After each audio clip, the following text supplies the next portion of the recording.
One of the questions I'm asked most often is, how do I recognize trauma? Now, it's a good question, but it's not as simple as many people expect. The challenge is that you can't simply observe someone's behavior and conclude, that's trauma. Without knowing their story, we simply don't know. Recognizing trauma has to be more than identifying certain behaviors as proof that someone has experienced trauma. It doesn't work that way, and it's not what trauma-informed ministry teaches. So today, I'd like to offer a better way of thinking about what it means to recognize trauma. One of the reasons this question is difficult is because trauma affects people differently.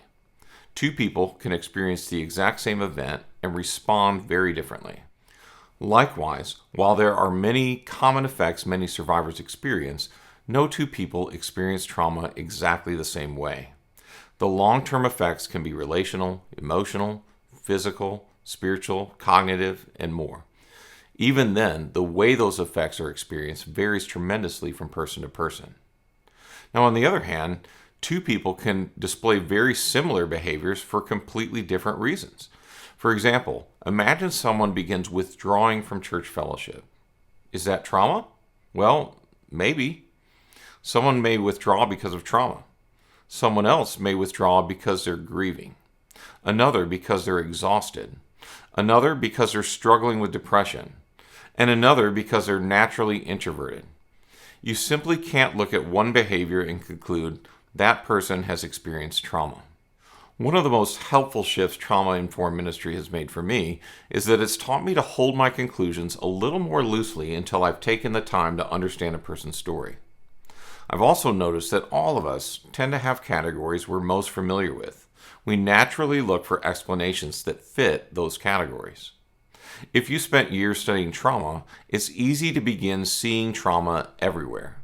If you've spent years studying discipleship or biblical counseling, it's natural to begin asking questions about sin, idols, or patterns of unbelief. If your background is medicine, you may naturally think about physical health. None of these perspectives is wrong. In fact, each of them can help us understand something important. The challenge comes when we begin trying to make every story fit the category we're most familiar with.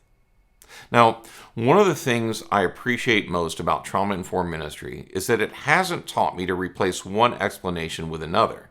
Instead, it's taught me to slow down, to ask better questions, to listen longer, and only then begin to discern what kind of biblical counsel and care best fits the person in front of me.